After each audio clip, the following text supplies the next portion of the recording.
Radi se o kasnoantičkom objektu, dakle, pretpostavljamo da je neki 4. 5. vek, još uvijek ne znamo potpuno precizno. To ćemo znati više kada se bude uradila konzervacija nalaza, pre svega novca koji je otkriven. Nalazimo se na nekih 50 metara severno zapravo od onoga što znamo da je nekropola u Jagodin Mali i o čemu je dosta i pisano i radilo se poslednjih godina.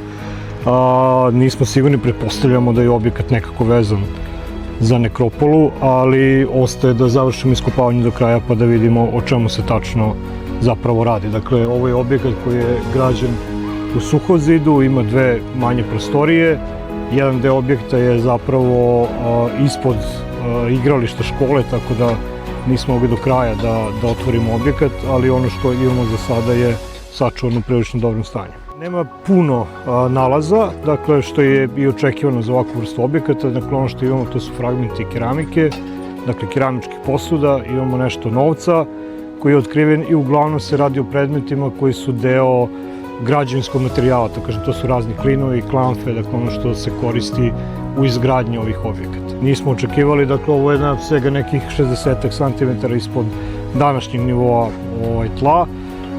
Ono što znamo, dakle, na osnovu ovih nekropola i grobova koji su tu u blizini, dakle, obično su na nešto većoj dubini, dakle, nismo očekivali ovako nešto i imali smo sreće, dakle, da je on sačuvan u ovoj meri u kojoj jeste i da moderna gradnja zapravo nije oštetila objekat. Ovo gde smo mi sada konkretno je Jagodin Mala, arheološki lokalitet koji se vezuje za Konstantinov Naisus, odnosno ovo je prostor glavne gradske nekropole rimskog Naisusa na kome se živi. Tako da je naš zadatak da pronađemo kompromis između izgradnje i očuvanja arheološkog nasleđa, pri čemu arheološko nasleđe mora biti sačuvano. Nije neuobičajeno za gradove koji toliko dugo traju, sasvim je normalna pojava, nismo mi prvi ljudi koji danas žive, to je samo dokaz života u kontinuitetu i dugog trajanja ovog grada.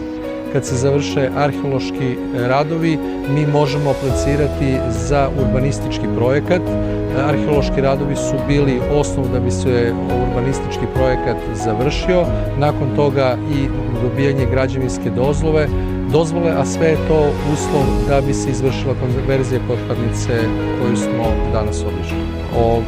Ukoliko bi i naišli na bilo kakav objekat prilikom kopanja od strane arheologa, sačuvao bi se taj objekat, postoji tehnologija